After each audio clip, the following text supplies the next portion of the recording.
lang ang siyang buhay mo, at hindi mo ako maipagpapalit sa iba.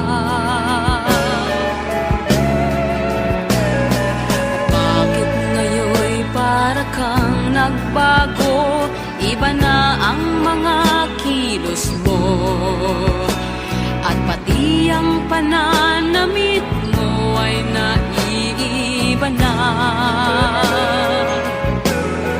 O talagang nagbago ka na, at ikaw ay nagsasawa na.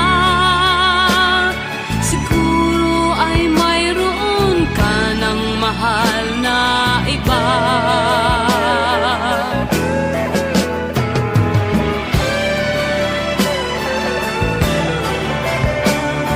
Totoong ikaw lang ang siyang mahal ko, at ikaw rin ang siyang buhay ko, at hindi rin